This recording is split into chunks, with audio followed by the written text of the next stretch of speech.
호흡이 있는 자마다 라는 제목을 가지고 함께 말씀을 나누도록 하겠습니다.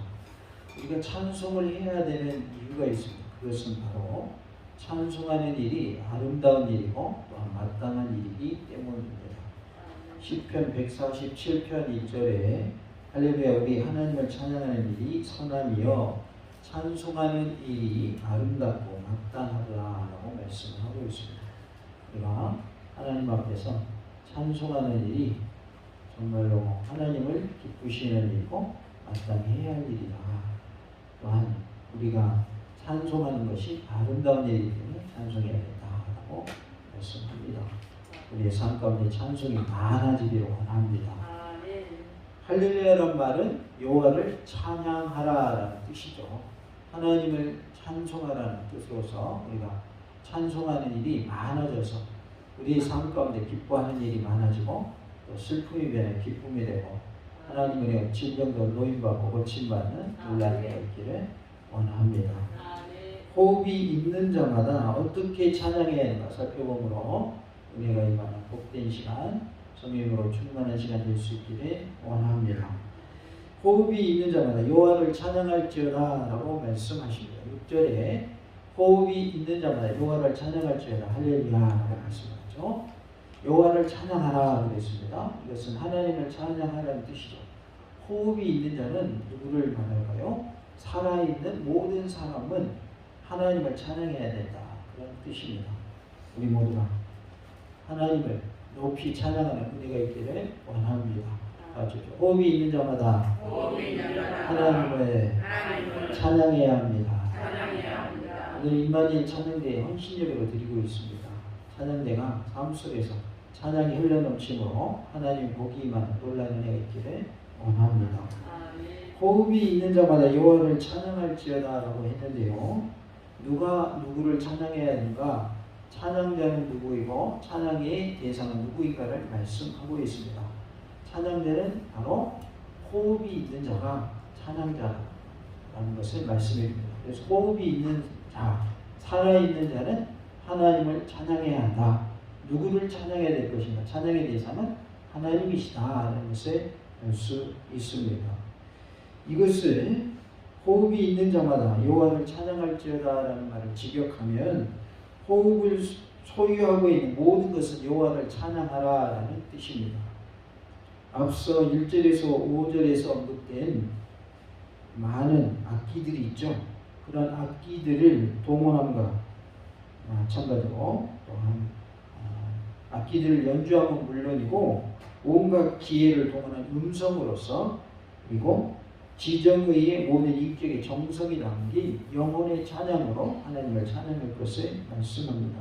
그래서 우리는 음성으로 그리고 정성을 담은 영혼의 찬양으로 하나님을 높여드리는 아름다운 찬양을 드리는 모습이 되기를 원합니다.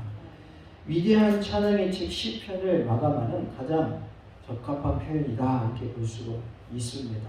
그래서 호흡이 있는 자가 여호와를 찬양할지어다 하고 시편 150편에 걸친 내용을 뭐하고 있어요? 마무리 짓고 있는 모습을 볼 수가 있습니다. 시편이 몇 편까지 있다고요? 150편까지 있죠. 그런데 마지막 150편 6절을 뭐라고 하고 있습니까? 호흡이 있는 자마다 여호와를 찬양할지어다 라고 말씀을 하고 있습니다. 다 같이 해주세요. 호흡이 있는 자마다 여호와를 찬양할지어다. 살아있는 자, 숨쉬는 자, 호흡이 있는 자는 다 하나님을 찬양하라라는 말씀입니다. 우리 모두가 늘 하나님을 찬양하는 모습이 되기를 원합니다. 할렐루야 그의 성소에서 하나님을 찬양하며 그의 권능의 공창에서 그를 찬양할지어다라고 1절에 말씀합니다. 그의 성소라고 했고 그의 권능의 공창이라고 말합니다. 성소는 땅의 성소로 보여지고요. 하늘의 공창은 말 그대로 하늘을 말하는 것인데요. 이것은 찬양의 장소를 말하고 있습니다. 모든 곳에서 찬양하라는 거예요. 그러니까 저 우주에 가서도 찬양할 수 있다는 거죠. 달에 가서도 찬양하라는 것이죠. 그래서 땅이 됐든 하늘이 됐든 바닷속이 됐든 땅속이 됐든 모든 곳에서 하나님을 찬양하라라는 말씀입니다. 우리 모두가 어느 곳에 있든지 하나님을 찬양하는 모습이 되기를 원합니다. 일하면서도 설거지하면서도 또 놀면서도 찬양하는 그런 모습이 되시기 바랍니다. 시편 113편 3절에 해 돋는 데에서부터 해 지는 데에까지 여호와의 이름이 찬양을 받으시리로다 라고 말씀합니다. 해가 돋는 데서부터 해가 지는 데까지. 우리 찬양도 있죠. 해 뜨는 데부터 해 지는 데까지 주 이름 찬양받으리. 하나님이 받으시는 찬양은 해가 뜨는 곳에부터 해가 지는 데까지 모든 곳에서, 그러니까 구분이 없이 모든 곳에서 찬양해야 한다는 것을 말씀해 주고 있습니다. 시편 145편 1절에 할렐루야 새 노래로 여호와께 노래하며 성도의 모임 가운데서 찬양할지어다 그랬어요. 그러니까 성도들이 모이는 곳은 어디서나 뭐 할 수 있다? 찬양할 수 있다. 혼자도 찬양하지만 성도들이 모임 가운데서도 뭐 하라는 거예요? 찬양하라고 말씀하고 있습니다. 2절에 보면 그의 능하신 행동을 찬양하며 그의 지극히 위대하심에 따라 찬양할지어다 그랬어요. 우리는 그의 능하신 행동을 찬양해야 한다고 말씀하는데요. 이것은 찬양의 내용을 말하고 있어요. 무엇을 찬양할 것인가? 그의 능하신 행동을 찬양하라는 것입니다. 이것은 하나님의 창조가 하나님의 위대하심을 드러내죠. 또한 하나님의 구원하심, 인류를 구원하신 것, 이거는 엄청난 사건이죠. 구원하심을 찬양하라. 또 보존하시는 보존의 섭리도 찬양하라라고 말씀하고 있고, 구속사의 전개 과정 중에 보여주신 크신 권능들을 찬양하라라는 뜻으로서 그의 능하신 행동을 찬양하라라고 말씀을 합니다. 그래서 우리는 하나님의 능하신 권능을 찬양하고, 시편 106편 2절에 누가 능히 여호와의 권능을 다 말하며 주께서 받으신 찬양을 다 선포하랴라고 말씀하고 있어요. 주님의 행하신 그 능력, 여호와의 권능을 우리가 찬양할 수 있기를 원합니다. 시편 145편 11절 12절에 그들이 주의 나라의 영광을 말하며 주의 업적을 일러서 주의 업적과 주의 나라의 위엄 있는 영광을 인생들에게 알게 하리이다라고 했어요. 주님의 업적, 주님의 영광을 우리가 높이 찬양해야 할 것을 말씀합니다. 주님만을 높이는 우리의 모습이 되기를 원합니다. 3절에 나팔소리로 찬양하며 비파, 수금으로 찬양할지어다 라고 말씀하고 있어요. 나팔로도 찬양하고 비파, 수금으로도 찬양하라. 그래서 3절부터 5절의 내용을 보면 악기를 동원해서 찬양하라 라고 말씀하고 있습니다. 예전에는 북을 치는 것을 교회에서 금기시했어요. 지금은 어때요? 드럼이라고 하는 북을 마음껏 치죠. 그래서 악기라고 하는 것은 어떻게 사용되느냐에 따라서 그게 쓰임새가 다른 겁니다. 그리고 어느 장소에서 그것이 쓰임받느냐에 따라 다른 것이죠. 마이크도 마찬가지죠. 교회에서 쓰임받으면 성구가 됩니다. 그러나 노래방에서 쓰임받으면 성구가 아니죠. 그냥 마이크일 뿐이죠. 그래서 악기 자체가 선하고 악한 것이 아니라 어떻게 사용하느냐에 따라 그것의 쓰임새가 달라지는 것이죠. 그러니까 모든 악기는 하나님을 찬양하는 것이고 주님께 영광 돌리는 일이라면 모든 악기는 다 쓰임받을 수 있다는 것을 알 수 있고, 이것을 우리 사람의 비유를 하자면 모든 사람은 다 하나님을 찬송할 수 있는 악기인 것입니다. 어린아이니까 안 되고 노인이니까 안 되고 그런 거 없습니다. 구분이 없다는 거예요. 모든 사람은 다 하나님을 찬양하는 악기로서 쓰임받아야 할 줄로 믿습니다. 나팔소리에 비파, 수금으로 찬양하라 했는데 이것은 찬양의 방법을 말씀을 하죠. 악기를 동원하여 찬양하라라는 말씀으로서 3절부터 5절까지 하나님을 어떻게 찬양할 것인가를 말씀하고 있습니다. 여기에는 관악기, 나팔과 현악기, 비파와 수금, 그리고 타악기, 소고 등이 총동원되고 있어요. 이는 단순한 악기들을 총동원하는 의미가 아니고 삶의 모든 영역에서 영과 진리로 하나님을 찬양하라라는 뜻입니다. 그래서 모든 삶의 영역에서 영의 예배, 진리의 예배를 드리되 특별히 찬송을 통하여 하나님을 예배하는 자가 될 수 있기를 원합니다. 그래서 영과 진리로 하나님을 찬양하라라는 의미를 내포하고 있는 것을 볼 수가 있습니다. 소고치며 춤추어 찬양하며 현악과 통소로 찬양할지어다 4절의 말씀을 합니다. 이것 또한 찬양의 방법을 말하고 있습니다. 소고는 손으로 쳐서 소리를 내었던 악기로 보여지는데요. 흔히 춤을 출 때 동반됐던 악기로 보여집니다. 우리가 탬버린이라는 거 있죠. 탬버린 칠 때 이렇게 노래하면서 춤추면서 사용하는 경우도 있는데 찬양할 때도 탬버린 사용하죠. 그래서 그 악기가 그 자체가 중요하다기보다는 그것을 어떻게 사용하느냐에 따라서 쓰임새가 달라진다. 그래서 탬버린도 교회에서 사용하면 뭐가 되는 거예요? 성구가 되는 거예요. 성구. 하나님이 쓰시는 거룩한 기구가 되는 것이죠. 우리의 몸 또한 하나님이 기뻐 받으시는 악기로서 주님께 드려질 은혜가 있기를 원합니다. 시편 149편 3절에 춤추며 그의 이름을 찬양하며 소고와 수금으로 그를 찬양할지어다 그랬습니다. 그러니까 온갖 악기를 다 동원해서 하나님을 찬양하라라고 말씀을 합니다. 우리는 악기도 동원하고 춤추며 찬양하고 하나님을 높이는 그런 모습이 되어야 할 줄로 믿습니다. 다 같이 호흡이 있는 자마다 하나님을 찬양해야 합니다. 우리는 호흡이 있다고 하는 것은 지금 어떻게 되어 있다는 거예요? 지금 뭐 하고 있다? 살아있다는 말이에요. 호흡이 없다는 말은 죽었다는 말이죠. 이번에도 광주에서 끔찍한 일이 있었죠. 아파트 신축 현장에서 아직도 못 찾았다고 그러죠. 그래서 참으로 안타까운데요. 우리가 숨을 못 쉰다고 하는 것은 뭐예요? 지금 죽었다는 얘기죠. 그러나 숨을 쉬고 있다, 호흡이 있다는 것은 살아있다는 증거죠. 우리 육이 호흡만 할 것이 아니라 우리 영적인 호흡도 우리가 해야 합니다. 그래서 육적으로도 살아있어야겠지만 영적으로 살아있어야 돼요. 영적인 호흡은 뭐라고 해요? 기도라고 그러죠. 우리가 기도함을 통하여 우리의 영이 살아있어야 하겠고, 또 우리 육의 호흡이 있는 자로서 무함으로 찬양함으로 하나님을 높여드리는 그런 모습이 되기를 원합니다. 이만희 찬양대가 하나님을 찬양하는 일, 조금 더 부족함 없는 모습으로 온전히 드려지는 데가 있기를 원합니다.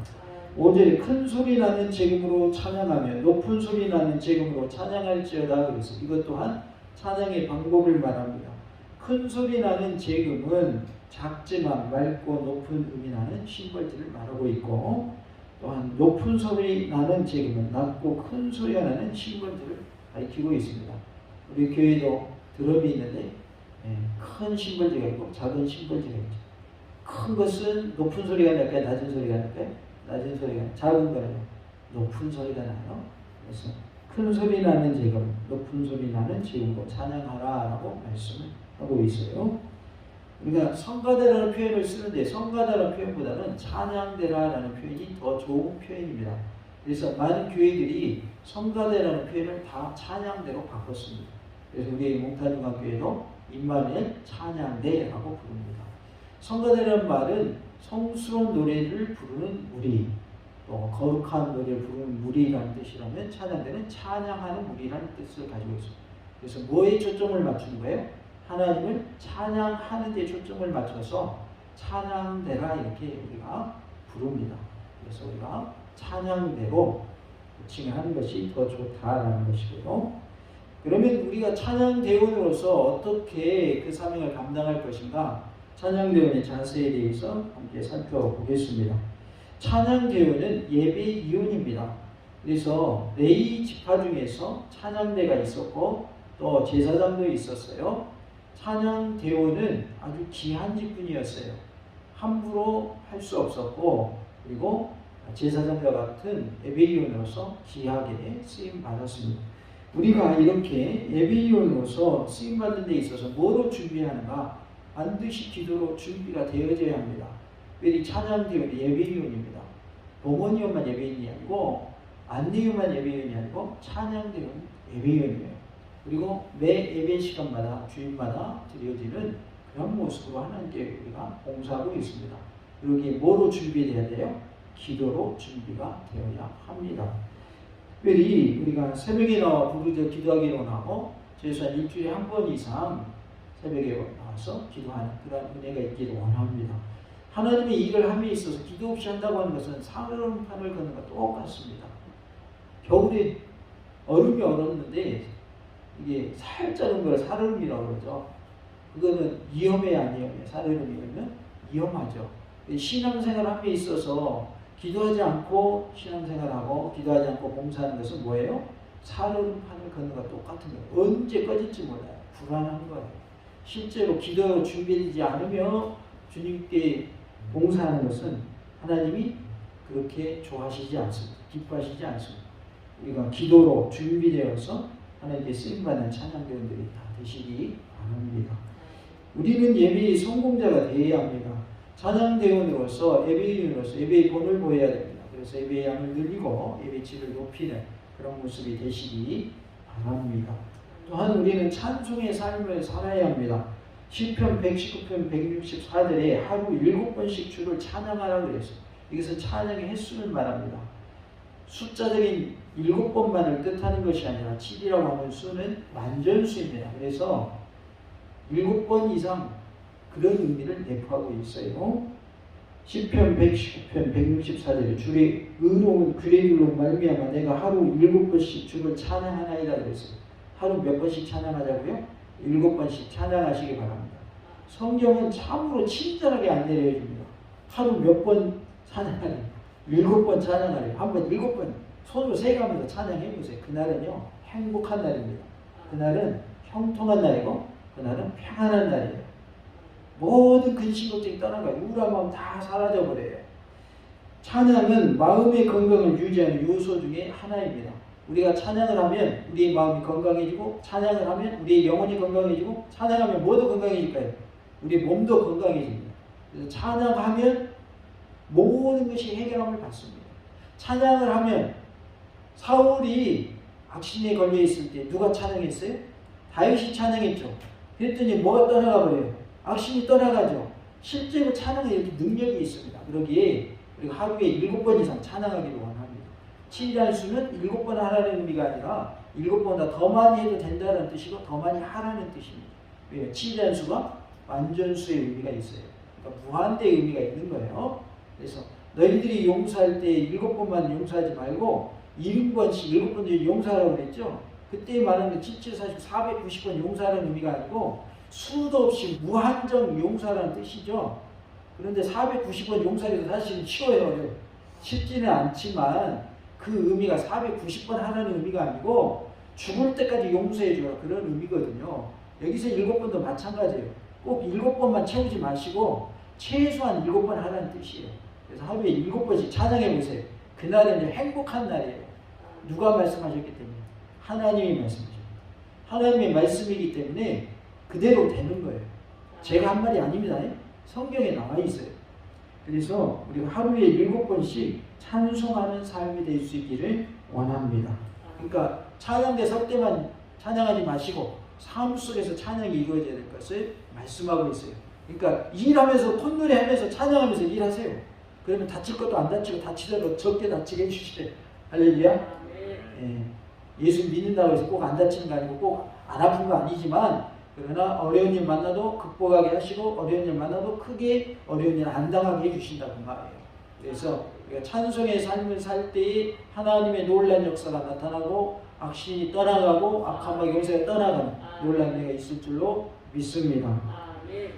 우리가 또한 연습하는 일에 충실해야 됩니다. 최선을 다해야 돼요. 이거는 찬양이 자세인데요. 최선을 다해서 우리가 하나님께 영광 돌려야 합니다.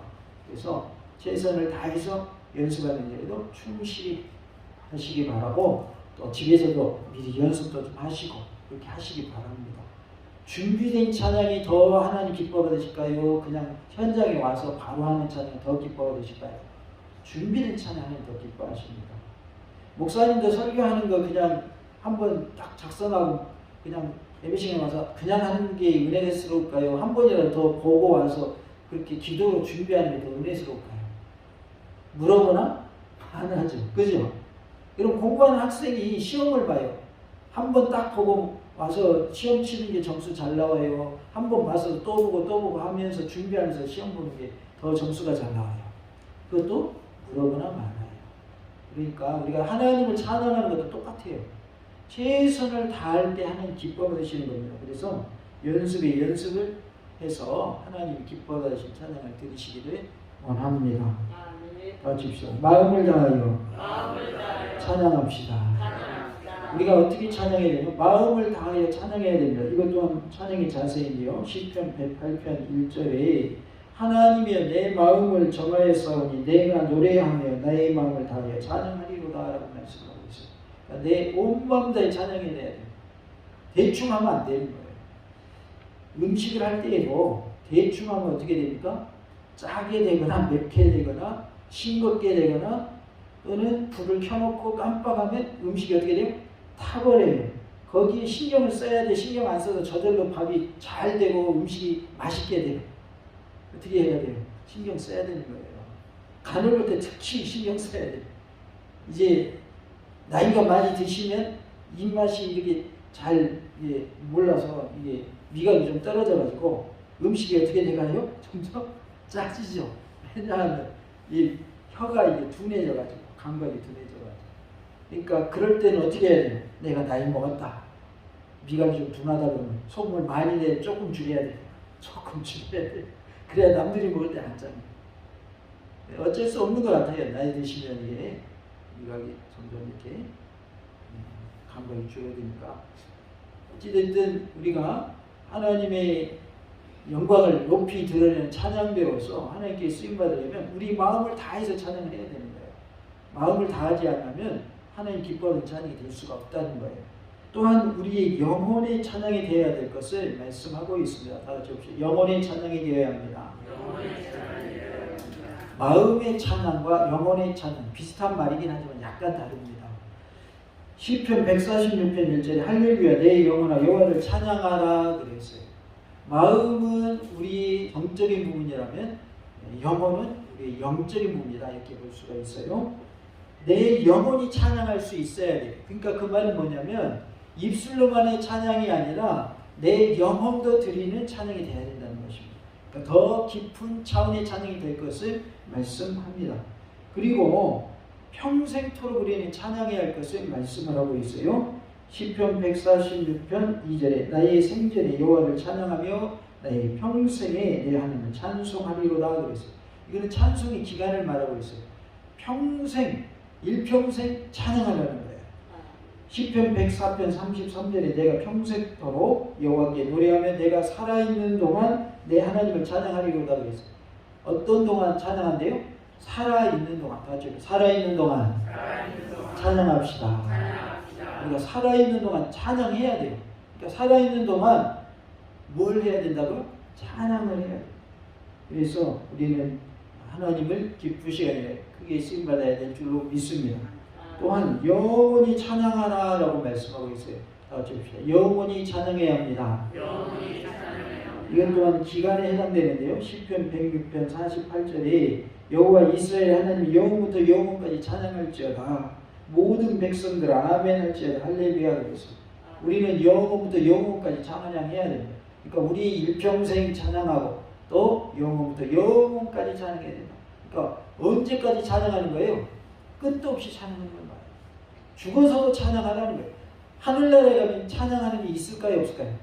있습니다. 왜? 영원까지 찬양하라 했으니까. 그러니까 우리는 영원토록 하나님을 찬양하는 모습이 되어야 할 줄로 믿습니다. 다음으로 웃으며 찬양해야 됩니다. 다 같이 봅시다. 웃으며 찬양합시다. 특별히 우리 찬양 때는 웃으면서 찬양하셔야 됩니다. 인상 쓰면서 찬양하시면 안 어울리는 거예요. 나 너 사랑해 그러면서 인상 팍 쓰면서 나 사랑해 그러면 어울려 안 어울리죠. 나 사랑해 웃으면서 해야 진짜로 제가 다 사랑한가 보다 이렇게 느끼지. 하나님을 찬양하는 사람이 인상 쓸 거 다 쓰면서 심각하게 찬양할 때도 있어요. 왜? 예수님이 보혈을 흘려주셨다는 그 가사가 나올 때는 좀 진지하게 해야 돼. 그때 막 웃으면서 보혈을 치나 이렇게 찬양할 수도 있지만 또 때로는 뭐예요? 예수의 보혈을 막 그렇게 찬양할 때도 있잖아요. 그럴 땐 좀 진지하게 해야 될 때는 그렇게 한대지만 기뻐 찬양할 때에도 기뻐 찬양해 막 하면서도 어떻게 하면 인상을 안 펴고 하면 찬양하는 거예요? 안 찬양하는 거예요? 말만 찬양하는 거고 입술만 찬양하는 거지 마음으로 찬양하는 게 아닌 거죠. 그래서 웃으면서 찬양할 수 있기를 원합니다. 우리가 사람과의 관계에 있어서 웃는 사람이 더 예뻐요? 인상 쓰는 사람이 더 예뻐요? 웃는 사람이 더 예쁘죠? 더 친근감이 가죠? 요즘에는 이렇게 SNS 통해서 실시간 생방송을 하면서 물건들을 많이 팔죠. 그 쇼 호스트라고 하는 사람들이 웃으면서 하든가 인상 쓰면서 하든가요? 웃으면서 합니다. 그래가지고 어떤 사람이 인상에 남냐? 잘 웃고 그 방송한 사람이 인상에 남아요. 보면은 그 사람을 계속 쓰더라고요. 그 회사에서. 왜? 잘 웃으니까. 웃어야 손님들이 사죠. 손님들이, 고객들이 살 거 아니에요. 이거는 참 물건이 좋습니다. 그러면서 얼굴 인상 풀이면서 막 선전을 하면 누가 사고 싶겠어요. 근데 이게 별것도 아니에요. 근데 막 웃으면서 막 좋게 얘기해. 그러면 뭐 하고 싶어요? 갑자기 사고 싶죠. 찬양할 때 웃으면서 찬양하시기 바랍니다. 그럼 하나님 기뻐 받으십니다. 그러려면 우리의 마음속에 뭐가 있어야 돼요? 기쁨이 있어야죠.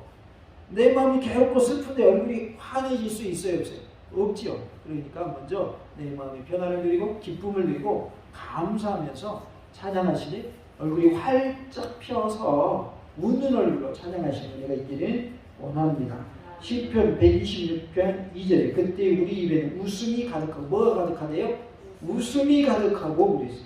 우리 혀에는 찬양이 찼었도다 그랬어요. 그러니까 웃는 얼굴로 찬양했다 그 말이죠. 그때 문나라 가운데에서 말하기를 여호와께서 그들을 위하여 큰 일을 행하셨다 하였도다 라고 말씀을 하고 있습니다. 그러니까 우리가 하나님을 찬양하니 웃으며 찬양할 수 있기를 원합니다. 또한 입술로 찬양하라 라고 말씀을 합니다. 이것 또한 찬양의 방법입니다. 입술로 찬양합시다.